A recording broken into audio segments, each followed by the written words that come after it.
Après, vous avez ici une phase de pré-lancement. Ça veut dire que c'est vraiment juste avant de lancer, donc 7 jours avant le lancement, la plupart du temps, qu'on va commencer vraiment à chauffer à fond le public. Il y a différents types de stories que vous allez pouvoir faire. On va en parler à chaque fois dans le détail et surtout, du coup, je vais vous donner quelques exemples du coup de ces stories-là. La première, ça va être les stories d'origine. C'est quoi une story d'origine? Ça va être celle où en fait tu vas montrer comment cette idée t'est venue. Pourquoi tu as créé ce produit ou ce service? Dans quel objectif? Donc, est-ce que c'est un... Toi, tu t'es rendu compte que tu avais une problématique, tu as réussi à la résoudre, maintenant tu aimerais aider les autres à résoudre, parce que toi, tu t'es dit, ben, ça pourrait être trop bien, je pense que ça pourrait aider des gens, etc. Je vais le faire, parce que ben, tu as trouvé ça beau, donc tu as voulu créer un produit de ce style. Pourquoi? Toute l'histoire derrière. Ici, c'est du pur storytelling. D'ailleurs, les stories, c'est du storytelling. C'est pas une story qui vend, c'est un storytelling qui vend. Donc, il faut bien faire la différence. Quand je dis que mes stories ont un fil conducteur avec d'abord un appel à l'attention et ensuite un appel à l'action, et ben c'est exactement ça. C'est un storytelling que je crée et que je mets en fait en story avec différentes slides. Juste une story, ben, elle va peut-être créer un mini lien, elle va peut-être remettre l'information dans la tête des personnes, mais c'est vraiment les séquences qui vont vous aider à vendre. Donc, l'origine ici, c'est vraiment ce storytelling de pourquoi j'ai fait ce produit, comment il a été fait, comment il a été créé. On retourne ici dans du coup mes stories pour te montrer une story que j'ai fait le 22 janvier. Donc, si on voit, ça fait un an par rapport à la sortie de Story Magnétique. Et en fait, ici, donc j'ai lancé la formation la première fois le 1er février et un an plus tard, et ben du coup j'ai fait un changement dans la formation et donc je viens raconter comment j'ai créé cette formation pour annoncer ce futur lancement qui allait aussi avoir lieu du coup le 1er février pour faire un an. Donc là, une image vaut plus que 1000 mots. C'est une story d'origine qui est beaucoup aussi basée sur la connexion. En fait, les stories d'origine sont souvent de la connexion parce qu'on parle de nous, on parle de... Souvent, on va parler vraiment d'une histoire. C'est souvent une story de connexion. Donc là, une image vaut plus de 1000 mots. D'après toi, cette fille était là en train de ressentir, qu'est-ce qu'elle ressentait? Si tu voyais cette fille, qu'est-ce que tu te dirais? Comment elle est, etc. Donc là, en fait, je commence vraiment à dire, ça, c'était la Larissa 2020. Je raconte du coup bah, mon histoire, comment j'ai commencé, en fait, comment j'ai eu l'idée de me lancer dans l'entrepreneuriat. Je savais pas à l'époque, mais cette action allait changer ma vie. Donc, pareil, le 2 février 2021, bah, du coup, c'est la date que j'ai créé le compte. J'ai mis ici une photo de mes tout premiers objectifs de quand j'avais commencé. Et je mettais aussi mes principales douleurs. Je passais des heures à créer du contenu qui flopait. Je pleurais pour faire des stories. J'avais du mal à montrer qui j'étais, que les gens me fassent confiance. La première année et demie a été marquée par les tests. Donc je raconte vraiment mon histoire et mes difficultés. Et les points qui me posaient le plus problème sont devenus mes forces. Mes postes qui me prenaient des journées bah maintenant, je mettais que 2 heures. Les stories qui me faisaient pleurer sont devenues magnétiques. Ma personnalité est devenue visible et les gens, je suis quelqu'un de reconnu maintenant, 3 ans après. Donc ici, début d'un rêve, ça a fonctionné. C'est vraiment un avant-après de ma vie, de ma situation. Et en fait, les gens se disent, moi aussi j'ai cette situation-là. Je me reconnais dans ce qu'elle dit. Donc ça crée du lien. La personne se dit, si elle a réussi, moi aussi je peux réussir. Comment elle a fait? Et moi, je dis, ne sous-estime pas le pouvoir des actions. Néanmoins, on a une différence, toi et moi, c'est que moi, j'avais rien et j'ai dû tout construire. Maintenant, toi, bah, toi, tu as les clés parce que je les ai créées en fait. Donc, pour un processus de création de contenu, la méthode pour une stratégie de vente, story magnétique, personal branding, ça arrive très vite en 2024. Donc, tu n'as plus que à suivre et mettre en pratique. Donc là, c'est l'origine de mes 3 formations. C'est mes 3 problèmes du début quand j'ai commencé, comment j'ai trouvé mes solutions et en fait, qu'est-ce que j'en ai fait? Bah, j'en ai fait des formations qui vont t'aider aujourd'hui. Donc c'est grâce à ces compétences que j'ai construit une communauté forte. En plus, j'appuie sur le résultat de tout ça, que j'ai un super engagement, euh, que bah, j'arrive à convertir mes abonnés en clientes et tu peux avoir accès à la méthode et à Story Magnétique bah, très vite en fait à partir du 1er février. Donc là en fait on est en train de capter des leads. Donc là, on est en 22 janvier, une semaine avant du coup le lancement vraiment de la masterclass et donc l'ouverture des portes de Story Magnétique. Enfin, même si c'est une formation qui est en evergreen, ça veut dire qu'elle est toujours disponible. Mais là, il y avait une condition spéciale, elle allait changer. Donc, dès que les gens allaient acheter pendant la masterclass, elles allaient avoir un avantage. Donc, c'est ça une offre irrésistible. C'est que la formation existe déjà avec des bonus qui la rendent irrésistible, mais en plus, pendant à certains moments de l'année, elle devient encore plus irrésistible parce que je mets des trucs en plus.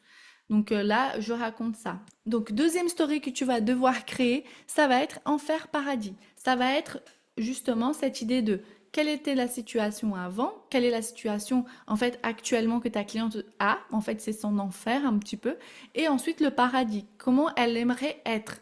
Donc ici dans l'origine, moi dans ma story j'ai parlé un petit peu du avant-après de ma situation, mais ça restait pour mettre en avant comment comment j'ai créé du coup les formations, comment l'idée est venue, pour montrer que je suis passée par là moi aussi. Mais ici, l'enfer paradis, c'est souvent basé sur la situation de ta cliente idéale.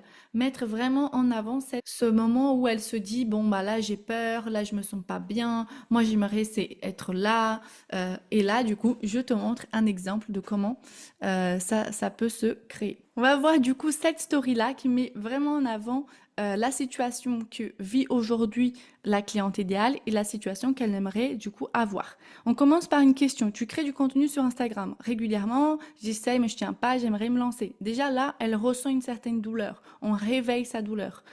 Après, depuis quand tu crées du contenu, depuis longtemps, autour de 6 mois, je viens de commencer. Elle se dit, un peu comme tout à l'heure, j'ai donné l'exemple, ça fait longtemps en fait que je crée du contenu, en fait j'y passe des heures, c'est pas possible. Quand tu publies, ça donne quoi? Que des tops, que des flops. Donc en plus, ça me prend du temps.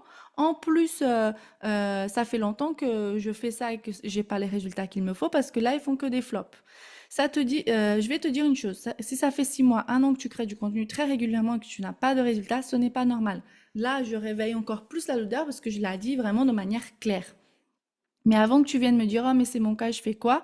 Mets-toi à la place de ta cliente idéale et demande-toi si tu aimerais d'abord lire les posts que tu fais. Je vais être honnête. Je n'ai pas envie que tu viennes me dire que tu n'as pas de résultats, que personne n'interagit, alors que quand je regarde ton compte et que tu n'as que des posts basiques, photos de chats et des situations, je vais te dire ce qu'il te faut. Partante. Donc là, déjà, je mets vraiment le cadre et je suis hyper directe sur ce que je pense. La première chose, c'est que tu dois faire, c'est te demander qu'est-ce que me fait acheter la dernière fois et qu'est-ce qui m'a poussé à sortir ma carte. Donc là, je commence à donner du contenu. Genre, c'est applicable. La personne se pose ces questions. Tout est une question d'attention par ici. Qu'est-ce qui ferait que ton abonné s'arrête sur le tien? Comment comptes-tu capter l'attention? 3 éléments. Donc là, je dis, si tu veux que je te le dise, bah réagis. Donc là, ça fait monter en fait l'envie des personnes et en plus, ça fait augmenter ma visibilité parce que j'ai de l'engagement vu que les gens participent à mon sticker. 3 éléments qui te permettent de capter l'attention. Je le donne. Imagine si tu pouvais. Donc là, on commence on avait la situation qui était vraiment l'enfer.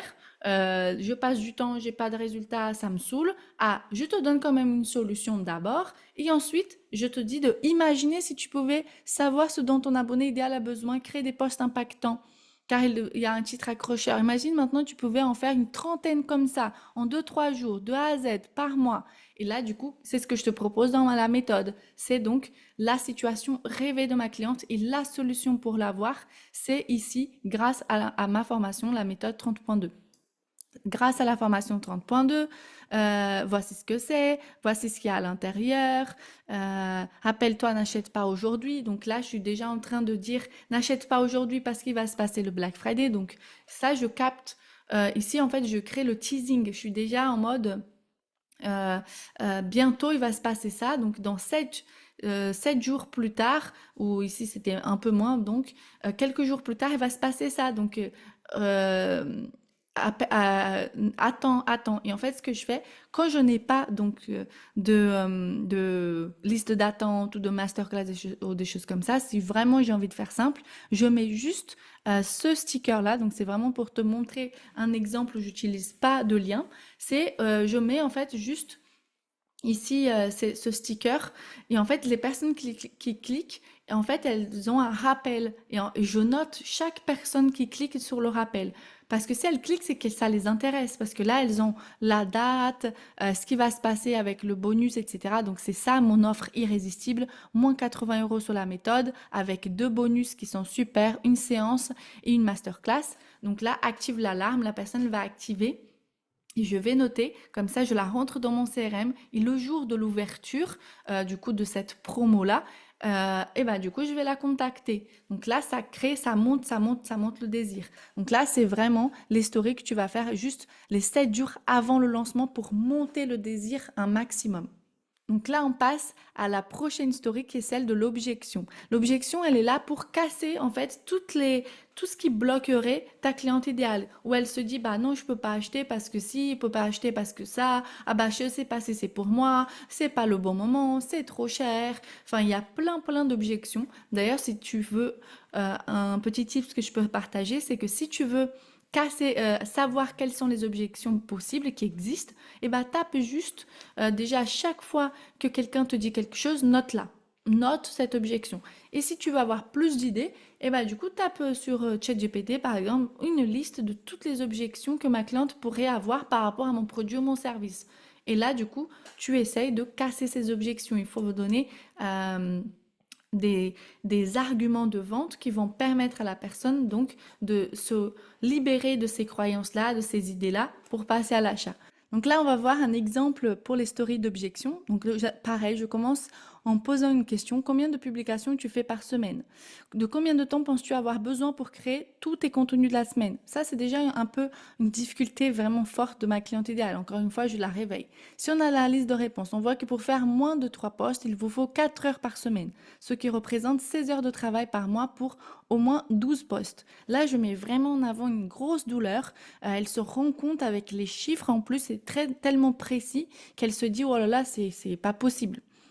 Et si je te disais que tu peux créer ces postes par mois euh, en 10 heures, soit 2 jours maximum par mois, soit 6 heures d'économiser. Encore une fois, avec les chiffres, ça lui parle énormément. Tu me crois? Oui, bien sûr, ça me paraît fou. Exemple, un planning de création. Donc là, en 10 heures environ, tu as fini tous les contenus du mois, soit moins de 2 jours de travail. Je donne encore une preuve. Donc là, en fait, c'est comme une objection. Donc côté, ça me prend trop de temps, mais en fait, non, je te prouve que non, parce que là, je t'ai montré un exemple de planning où en fait, j'ai mis vraiment le temps que tu peux passer pour créer tes contenus. Et après, je mets Larissa, si je ne suis pas inspirée, exactement ce que quelqu'un pourrait me dire, c'est pour moi une objection de ma cliente idéale. Ouais, mais je suis pas tout le temps inspirée, c'est chiant. Et bah, du coup, je la casse. L'inspiration n'arrive que dans l'action. S'asseoir devant ton ordi, atteindre l'inspiration, devine, te toucher ne fonctionne pas. La création de contenu est avant tout une question d'habitude. Plus tu as d'habitude, ton cerveau à créer, plus des idées arrivent. Avec le bon processus, tu peux créer du contenu de manière régulière sans y passer des heures et des heures. Et en plus, tu mettras ce processus en place, tu habitueras ton cerveau à créer du contenu plus facile, ça te viendra. Tu veux apprendre et ensuite, du coup, appel à l'action. Je te l'enseigne dans la méthode 30.2. Là, c'est qu'elle apparaît pas, mais il y avait bien cette story. Je te l'enseigne dans la story, dans la méthode 30.2. Active l'alarme pour ne pas louper. Donc là, encore une fois, captation de lead. La personne clique sur le lien et bah du coup, clique ici sur le sticker et du coup, je la compte dans mon CRM. Je crois que et je crois que la concurrence va être grande pour les bonus. En plus, je montre tout l'intérêt des personnes, elles sont à fond, donc ça fait monter vraiment l'envie, les gens ont envie de participer. C'est comme un événement. Je crée vraiment une sorte de émulation autour du coup de cet event et les gens vraiment, ils sont vraiment chauds. Et quand je te dis que le visuel aussi, ça fait vendre, euh, donc voilà. Là, c'est l'objection, c'est vraiment prendre encore une fois une douleur, dire ce que les gens vont dire de toi et la casser. Quelle est la justification qui va faire que les gens vont passer à l'achat? Qu'est-ce qui va faire que la personne, elle se dise, ah ok, effectivement, vu comme ça me donne encore plus envie de venir. Quatrième type de story que tu vas créer durant cette phase de pré-lancement, c'est les stories de polémique. C'est vraiment te positionner comme le meilleur choix. C'est dire, ok, la personne, mes concurrentes font ci, font ça, font ça. Moi, c'est pas ça. Ma formation, c'est pas ça. Mon programme, c'est pas ça. Mon produit, c'est pas ça. En fait, c'est prendre tout ce que d'après toi se fait dans le secteur, dans ton secteur d'activité dont tu n'es pas d'accord et dire, ben non, moi, ce n'est pas ça. Moi, c'est pas comme ça que ça se passe. Donc, c'est montrer vraiment, donner ton avis sur certaines choses. Ces stories, parfois, elles peuvent être courtes, comme elles peuvent aussi être en séquence. Là, je vais te donner un exemple de séquence, mais voilà, elles servent aussi en mode de temps en temps. Si tu dis, par exemple, moi, je fais souvent ça, je prends capture d'écran les gens qui m'envoient des DM en mode prospection froide et je dis, non, mais ça me saoule, non, mais ça existe encore en 2024, non, mais il y a encore des gens qui font ce genre de choses. Puisque je dis ça, a contrario, ça met bien en avant que moi, je fais pas ça. Si je suis en train de critiquer cette action, bah, ça veut dire que moi, je la fais pas, même si je le dis pas clairement. Mais la personne va se dire, ok, donc dans sa formation, elle va pas nous enseigner à faire ça. Si je dis que créer du contenu, c'est juste attendre que je fais pour l'inspiration. Si je critique les gens qui attendent d'avoir l'inspiration, ça veut dire que moi, c'est pas comme ça que je fais.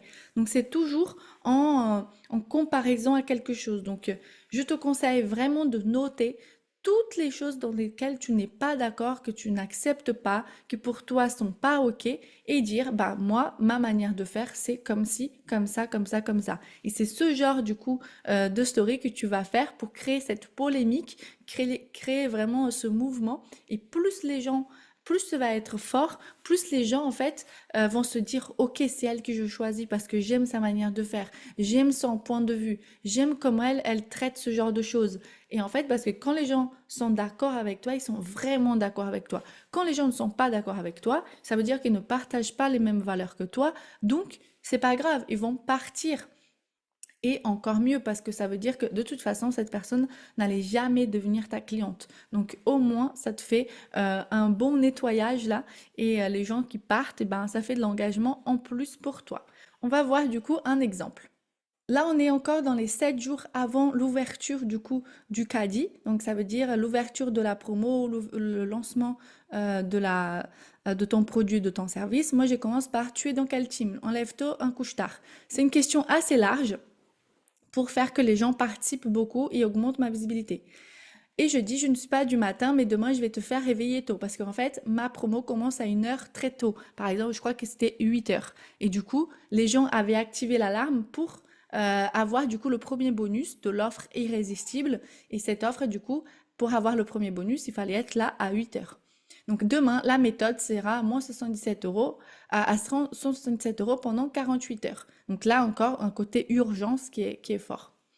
C'est la méthode qui m'a permis d'être régulière dans la production de contenu, euh, servi sur un plateau pour toi. 80 de réduction, une séance d'1 heure pour les 3 premières, une masterclass story qui fait vendre. Je vais libérer le lien à 8 heures. Donc, si je mets bien en avant, du coup, ce qui va se passer. Ça, c'est une story ce début-là, c'est de la pure conversion. Mais je veux t'alerter sur un point. La méthode 30.2 n'est pas une formule magique, une formation magique. Là, du coup, je parle déjà de cette idée de polémique. Il y a d'ailleurs quelqu'un qui m'a un jour répondu en disant, oui, mais je trouve que tu utilises mal le mot magique parce que la magie, c'est quand même positif. Bah, c'est pas mon avis. C'est comme ça, c'est tout. Si je trouve que les gens qui disent, ah ben viens, ça va être magique, ah bah j'ai une formation magique pour toi, ah bah non, pour moi, c'est pas magique. Je veux que tu saches exactement ce qu'il y a à l'intérieur de ma formation et que ce que tu vas apprendre, il faut vraiment travailler pour l'avoir. Donc là, ce n'est pas un robot qui va te faire avoir tes idées, rédiger tes posts, mettre en place la méthode, va te demander des efforts, du jus de cerveau pour réfléchir. Donc, je mets vraiment le cadre. Ça veut dire vraiment, je me mets en position. Je me pose comme c'est du travail. Je suis pas là pour t'enseigner quelque chose en deux là. Non, il y a vraiment, faut s'investir. La méthode, c'est pour celles qui veulent. Donc là, je mets clairement à qui elle s'adresse, quoi. S'investir pour créer du contenu, professionnaliser leur contenu, s'engager, Si tu as dit oui, ne loupe pas l'opportunité de demain, si ça te convient. C'est demain, encore une fois, je redonne en fait les infos par rapport à cette promo-là. Si tu veux avoir plus d'infos, bah, envoie ta question. Et j'ai super hâte d'être à demain pour te proposer cette occasion en or. Encore une fois, petit appel à l'action à la fin. Et là, je mets même plus la petite, le petit sticker avec l'alarme. C'est demain, 8 heures. Les gens, ils sont préparés, ils ont mis leur réveil carrément pour venir.